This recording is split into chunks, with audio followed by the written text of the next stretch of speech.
Vale, vamos a desgranar esto porque la historia de hoy arranca con una imagen que la verdad es bastante brutal. Imaginemos por un momento a un hombre que está en la cúspide absoluta del éxito. Ujú. Un triunfador en toda regla, vamos. Exacto. O sea, tiene poder militar, tiene un estatus civil altísimo, influencia y, bueno, el respaldo incondicional del mayor imperio que ha conocido el mundo. Claro, el Imperio Romano. Eso es. Su vida es literalmente la definición misma de seguridad y de triunfo. Y sin embargo, la historia de este hombre termina de una forma espeluznante, ¿eh? Termina con una pesada piedra atada al cuello, hundiéndose lentamente en el fondo de un río helado. Madre mía. Un contraste brutal, ¿sí? Pues con esa imagen empezamos porque el análisis a fondo de hoy nos lleva a las entrañas de un documento verdaderamente fascinante. Tenemos sobre la mesa unas notas históricas y unas reflexiones espirituales muy concisas sobre una figura de los siglos III y IV, que es San Florián de Lorch. Justo. Y fíjate, el aniversario de este suceso, o sea, la fecha que corona estas notas que tenemos delante, es el 4 de mayo. Y a ver, aunque es un material muy breve, la misión que tenemos hoy para quienes nos escuchan es intentar comprender cómo la vida, y particularmente el final de alguien que vivió hace casi 2 milenios, encierra un mensaje absolutamente radical para nuestro presente. Totalmente, porque este documento nos obliga a hablar sobre la lealtad, sobre la construcción de la identidad y sobre todo sobre el coste real, o sea, el coste tangible de defender la verdad cuando el mundo entero te exige lo contrario. Y para entender realmente la magnitud de ese coste, el impacto de esa caída libre al río, primero hay que mirar con lupa la altura del pedestal en el que este hombre se encontraba, porque no era un don nadie. ¿Qué va? ¿Qué va? El documento nos sitúa en la región de Nórico, lo que hoy sería geográficamente Austria, más o menos. Ujú. La frontera del Danubio. Exacto. Y las fuentes dejan clarísimo que Florián no era un ciudadano de a pie, que pasaba por allí. Era un alto oficial del ejército romano. Y no solo eso, ¿eh? Es que tenía a su cargo responsabilidades tanto civiles como militares, que eso en aquella época era muchísimo poder concentrado en una sola persona. Claro, el texto subraya explícitamente que su vida estaba, y cito textualmente, marcada por el servicio y que gozaba de posición, estabilidad y futuro. Y fíjate, aquí es donde la cosa se pone muy interesante para traerlo a la actualidad. A ver, cuéntame. De imaginar a esta figura hoy en día, estamos hablando del equivalente, no sé, a un ministro del gobierno o quizá a un directivo de altísimo nivel en una de las mayores empresas multinacionales del planeta. Un alto cargo con la vida totalmente resuelta. Eso es, alguien que tiene el riñón bien cubierto. Porque, seamos sinceros, es muy fácil presumir de tener ideales inquebrantables cuando no tienes absolutamente nada que perder. Ya, desde luego. Pero este hombre lo tenía todo. Y soltar eso, tiene que ser dificilísimo. Es que el contexto de esa provincia fronteriza lo cambia todo, ¿eh?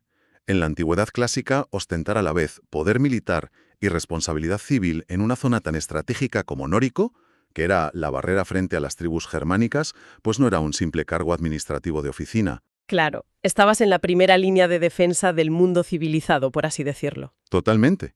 Significaba ser literalmente la encarnación del orden, de la ley y de la fuerza de Roma. O sea, Florián era el rostro del imperio para miles de personas.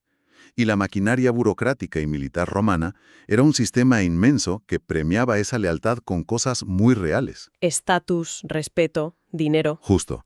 Protección física, la promesa de un futuro asegurado, tierras, una pensión vitalicia y, claro, un legado para toda tu familia. Entonces, renunciar a todo ese entramado no era simplemente cambiar de trabajo o dimitir. Era un suicidio en todas las dimensiones posibles. Un suicidio social y económico. Y físico, claro. Perder el favor de Roma era perder la vida. Ostras, es que vivir marcado por el servicio, como dice el texto, en ese contexto no era el típico eslogan motivacional que vemos hoy en día en las empresas. Era estar completamente atado a una estructura de poder. Eres un engranaje fundamental del sistema. Y la comodidad, la verdadera comodidad, no es solo tener una casa enorme o la cuenta del banco llena. Yo creo que la comodidad más profunda, la que más cuesta soltar, es saber exactamente quién eres en el mundo, ¿no? Totalmente de acuerdo. Saber que el sistema te respeta y tener esa certeza absoluta de lo que va a pasar mañana cuando te levantes. Y Florian poseía todo ese paquete de certezas. Lo tenía garantizado. Pero claro, esa máquina perfectamente engrasada que era el Imperio Romano, de repente, un buen día decide cambiar las reglas del juego.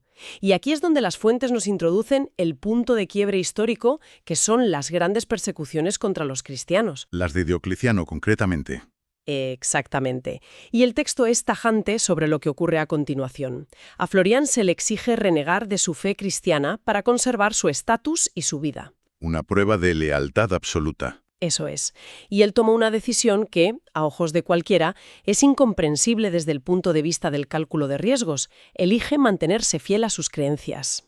Sabiendo lo que le venía encima. Claro, y por esa negativa rotunda es condenado a muerte. Y fíjate, las fuentes extraen de este momento una clave espiritual potentísima. Dicen, y cito, la fe no se adapta cuando está en juego la verdad. Se mantiene incluso cuando el coste es alto. Uf, es que esa frase en particular, fíjate, desafía por completo el instinto más básico y primario del ser humano, que es la lógica pura y dura de la supervivencia. Claro, salir corriendo. O ceder. Porque desde un punto de vista evolutivo y desde luego desde la racionalidad política, la decisión lógica frente al abismo es el pragmatismo. Y aquí hay que entender bien cómo funcionaba el Imperio Romano, ¿eh? A ver, explícanos un poco esa mentalidad romana. Pues es que el Estado romano rara vez se metía en la cabeza de la gente. No te pedían que dejaras de creer en tus dioses locales en la intimidad de tu casa, en tu fuero interno. Lo que exigían las autoridades durante las persecuciones, era simplemente un gesto público. Un formalismo. Eso es. Te pedían que encendieras un poquito de incienso ante una estatua del emperador o que hicieras un juramento en voz alta. Era una formalidad, un trámite para demostrar su misión política y, bueno, mantener la cohesión del Estado frente a una crisis interna. O sea que para un romano pragmático era una pequeña concesión escénica. Un puro teatro político que te salvaba la vida. Solo tenías que firmar el papel, por así decirlo, y luego te ibas a tu casa a rezarle a quien quisieras. Ya, pero es que el documento subraya que, para Florian, la verdad no era un concepto maleable, no era como plastilina. No era algo que pudiera compartimentar, separando la apariencia pública de su convicción privada. Porque hacer ese gesto, aunque fuera teatro, tenía un peso enorme. Exacto. Para él, hacer ese gesto, quemar ese incienso, significaba aceptar una mentira fundamental sobre quién era la autoridad última en su vida. Él se negó a participar en esa ficción de que la verdad se puede adaptar según sople el viento de la política. Y el imperio no toleraba esos fallos en el sistema. Nada. Y de hecho, me quiero detener un momento en la forma específica en la que el imperio decide castigar esa negativa, porque de verdad es escalofriante y está llena de intención. Las fuentes especifican que murió arrojado al río Enns con una pesada piedra atada al cuello. El agua y la piedra. Y claro, esto hace saltar todas las alarmas cuando lo lees, porque los romanos tenían un catálogo inmenso, casi infinito, de métodos de ejecución que eran muy públicos y muy aleccionadores, ¿verdad? Sí, desde luego. Eran muy creativos para eso. Tenía la crucifixión para los rebeldes, las fieras en la arena para el espectáculo, o bueno, la decapitación rápida con espada. Que de hecho era el privilegio reservado para los ciudadanos romanos de alto rango. Exacto. Perfectamente podrían haberle dado una muerte honorable en términos militares, dada su altísima posición.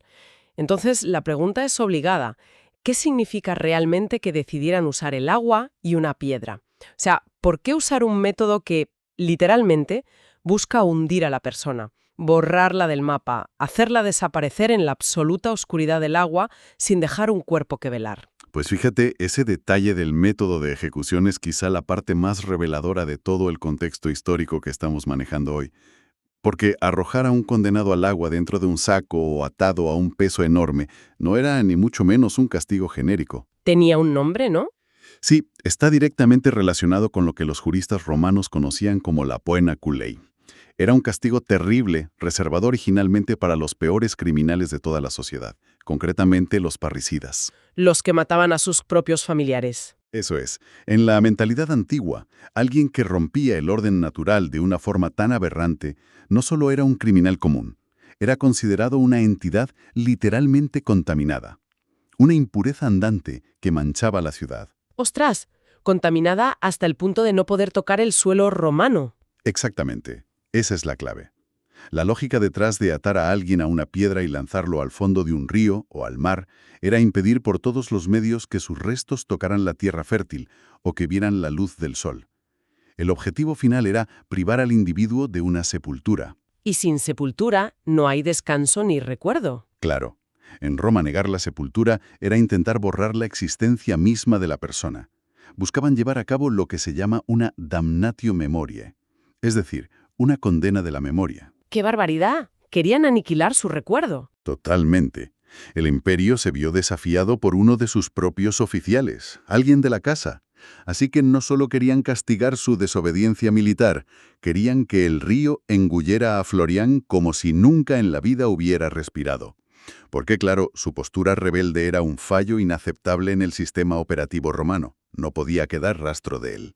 Pues fíjate, ese intento de usar el agua para borrarlo de la historia, para silenciarlo eternamente en el fondo del río, resulta ser, al final, la ironía más grande y poética de todo este relato. Ya lo creo. El tiro le salió por la culata, literalmente. Desde luego, porque si saltamos en las fuentes hasta la actualidad y miramos quién es Florián hoy en día, el giro de guión es espectacular. El documento revela que este mismo hombre, que murió ahogado y ejecutado en el fondo de un río, hoy es considerado, a nivel global, el santo patrono de los bomberos. Fíjate qué paradoja más hermosa. Tres conceptos fundamentales, que son protección, entrega y servicio en situaciones límite. Y hay una paradoja poética tremenda con los elementos de la naturaleza aquí. El agua y el fuego. Exacto. El agua fue el instrumento de su martirio. Fue la herramienta física que usaron sus verdugos para intentar aniquilarlo. Y hoy el agua es exactamente el elemento que utilizan las personas a las que él protege, o sea, los bomberos, para enfrentarse a la destrucción del fuego y para salvar vidas.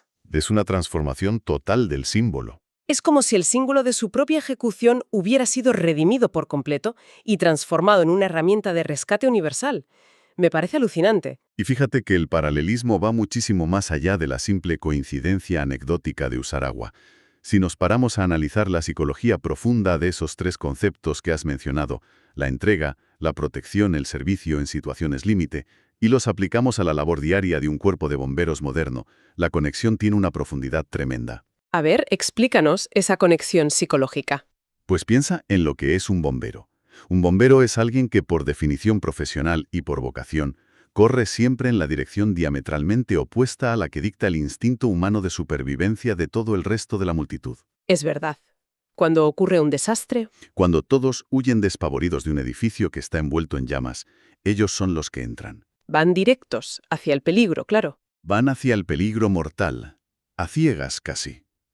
Y hay un reflejo directísimo de esa misma actitud en el comportamiento que tuvo San Florián frente al Imperio Romano. Piensa en el edicto imperial de Diocleciano como un incendio. Un incendio social y político. Eso es.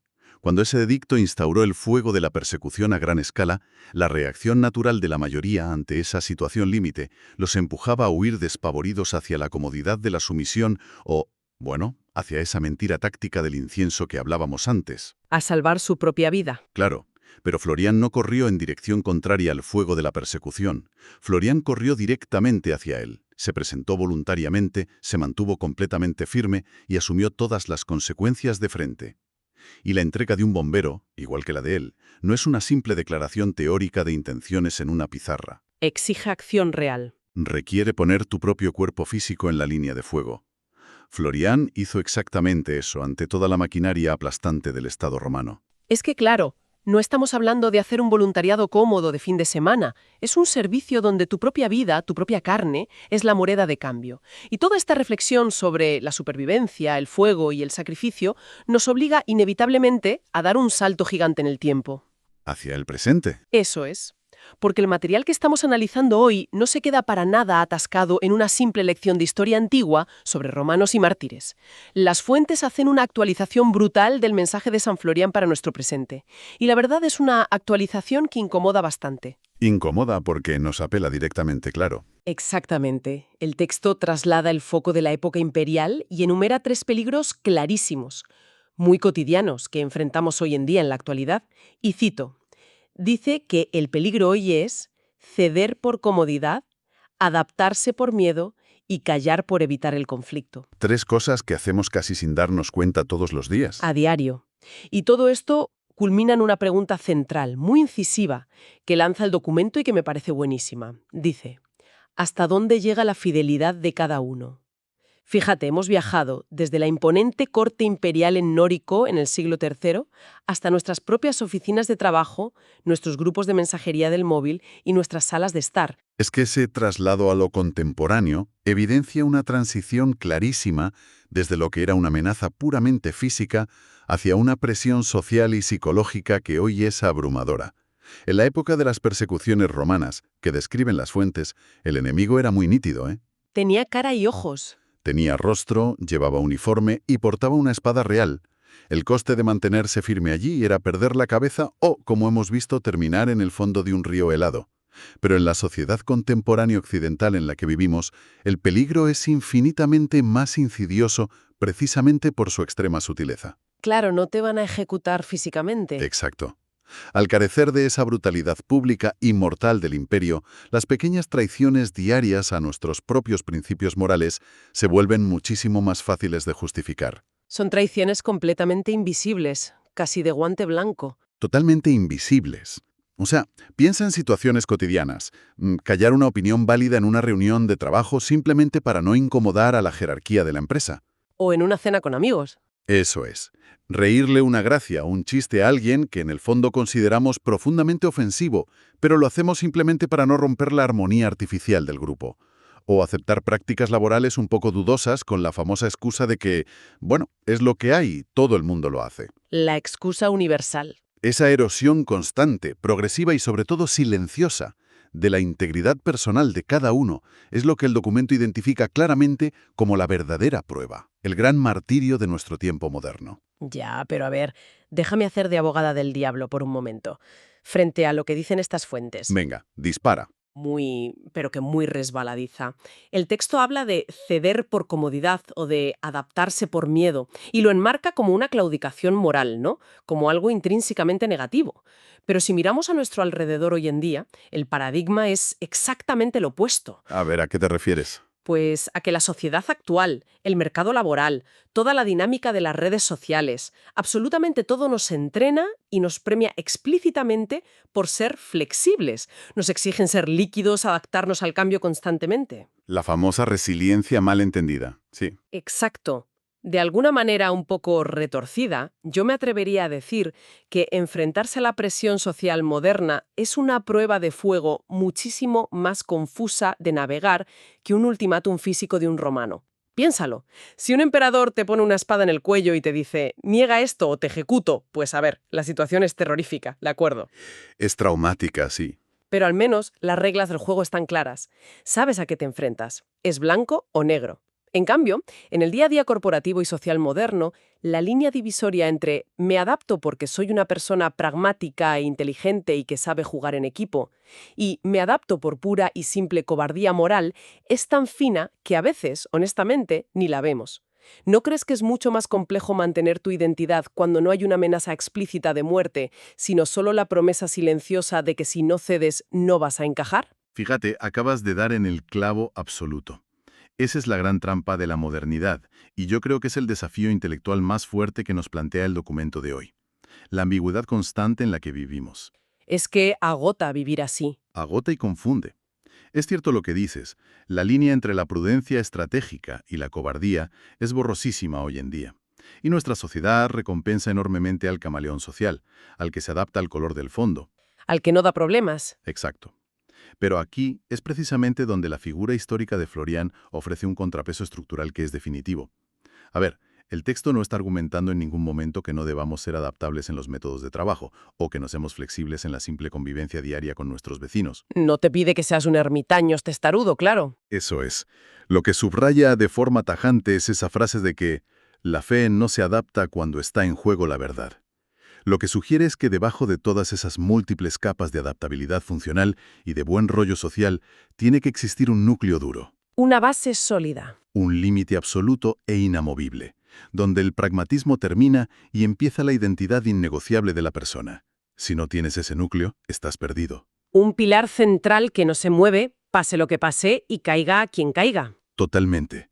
Porque si ese núcleo duro también se vuelve flexible y lo doblas en nombre de la, entre comillas, inteligencia social o por la mera supervivencia en un entorno corporativo o digital, al final el individuo termina desapareciendo. Te esfumas. Te diluyes por completo en las expectativas de la masa. Y el miedo del que advierte el texto en la actualidad no es el miedo a la tortura física en una mazmorra. Es el terror absoluto al ostracismo, al aislamiento social. A la cancelación, que está tan de moda hoy. A la cancelación, justo. A la pérdida de oportunidades, de likes, de estatus. E irónicamente, si te fijas, es exactamente el mismo estatus que Florian tuvo que poner en la balanza hace 2000 años, pero manifestado a través de nuestra propia escala cotidiana. Ostras, es verdad. ¿Volvemos entonces a la misma imagen del río y la ejecución con la piedra? El Imperio Romano usó el agua pesada y fría para silenciar a Florian y hacerlo desaparecer del mapa. Hoy, la ironía macabra es que somos nosotros mismos quienes elegimos desaparecer voluntariamente. Nos hundimos solos. Totalmente. Nos silenciamos a nosotros mismos en una reunión clave o evitamos una conversación incómoda simplemente para no destacar. Vamos diluyendo nuestros principios hasta que, efectivamente, acabamos hundidos en la mediocridad de la corriente. Y ya nadie sabe quiénes somos realmente, ni siquiera a nosotros mismos. Esa agua silenciosa de la que hablamos es hoy nuestra propia autocensura. Es un paralelismo fascinante y muy duro de digerir, la verdad. Y bueno, todo este inmenso recorrido analítico nos conduce al tramo final de las fuentes que manejamos hoy, a lo que el documento denomina un cierre contemplativo, una especie de memorándum itineris, un recordatorio vital, como unas provisiones para el camino. El texto rescata aquí una frase majestuosa en latín que es «memo esto, fidelitas usque ad finem», es decir, recuerda esto, la fidelidad hasta el final. ¡Qué contundencia! Y culmina con una petición muy directa, casi un rezo a la figura histórica. San Florian, enséñanos a no ceder en lo esencial. Fidelitas susquet finem. Es una máxima que realmente encapsula la totalidad del viaje vital que hemos estado desgranando hoy. Nos indica de manera muy clara que la lealtad, la verdadera fidelidad a unos principios, no es un acto heroico aislado que haces un martes por la tarde y ya está. No es posar para la foto. No. Es una disposición continua, una postura ante la vida que requiere sostenerse, como dice el texto, hasta el final, asumiendo todas sus consecuencias. Y al pedir explícitamente no ceder en lo esencial, el texto nos proporciona el antídoto perfecto contra esa dilución de la identidad que mencionábamos antes. Ese miedo a desaparecer en la masa. Claro, porque no se trata de convertirse en un fanático insoportable discutiendo por los pequeños detalles sin importancia de la vida diaria, ¿eh? Se trata de poseer la clarividencia necesaria para identificar con absoluta honestidad qué es genuinamente lo esencial en la propia vida. ¿Cuál es tu núcleo duro? Exacto. Y una vez identificado, reunir la valentía para defender ese perímetro a toda costa, venga lo que venga. Pues fíjate, en este análisis hemos abarcado un territorio inmenso. Hemos contemplado a un hombre que estaba instalado cómodamente en la mismísima cúspide del poder burocrático y militar del Imperio Romano en Austria, administrando toda una región y dirigiendo ejércitos. Tocando el cielo. Tocando el cielo. Sí, hemos presenciado cómo, por una cuestión de pura integridad, fue despojado de absolutamente todo su estatus y arrojado a las aguas oscuras y heladas del río Enns con una piedra atada al cuello, en un intento fútil del poder imperial por ejecutar una condena eterna de su memoria. Un borrador total. Que no lo consiguieron, porque hemos visto cómo el paso de los siglos le dio la vuelta por completo a esa tragedia. Convirtieron el agua que usaron como arma letal contra él en el agua que hoy emplean los bomberos del mundo entero para apagar incendios y salvar vidas, erigiendo su figura como el símbolo máximo de la protección frente a la destrucción. Es una victoria póstuma innegable. Y finalmente hemos aterrizado toda esa epopeya épica e histórica en los dilemas microscópicos de nuestro día a día, en esas pequeñas cesiones morales que hacemos casi sin pensar, en esos momentos exactos donde agachamos la cabeza y mordemos nuestra lengua por no generar ruido o por no salir en la foto. Porque al final el documento utiliza la historia antigua de San Florian no como una simple pieza de museo de las persecuciones cristianas, sino como un espejo que es profundamente incómodo y que se coloca directamente frente a nuestra sociedad actual. Nos fuerza, no hay escapatoria, a evaluar la anatomía de nuestras propias renuncias silenciosas. Totalmente. Y toda esta reflexión me deja con un último pensamiento en la cabeza. Una idea que me gustaría dejar suspendida en el aire como cierre para hoy. Las notas que hemos leído nos advierten de forma contundente sobre el tremendo peligro moral de adaptarnos por miedo. Ujú. De encajar a toda costa. Exacto. Pero, como comentábamos antes, vivimos en pleno siglo XXI, completamente inmersos en una cultura de mercado voraz y en un ecosistema digital que glorifica la flexibilidad líquida, que aplaude el compromiso tibio y nos vende la capacidad de pivotar y cambiar de opinión como las virtudes definitivas para alcanzar el éxito. Si no te moldeas al recipiente de turno, te quedas fuera del juego. Eres un inadaptado, claro. Eso es. Así que, en un mundo completamente obsesionado con ser maleable para encajar en cualquier hueco disponible, es posible que mantener una verdad absolutamente inamovible, que negarse en rotundo a dar un solo paso atrás en lo que nosotros consideramos esencial, se haya convertido en el acto de rebeldía más grande, más radical y más incomprendido de nuestra época. Para quienes nos escuchan hoy, la pregunta queda resonando en el aire. En medio de toda esta presión silenciosa de nuestro día a día, ¿cuál es, si es que realmente existe, esa verdad inadaptable por la que estarías dispuesto a dejar que todo lo demás se hunda?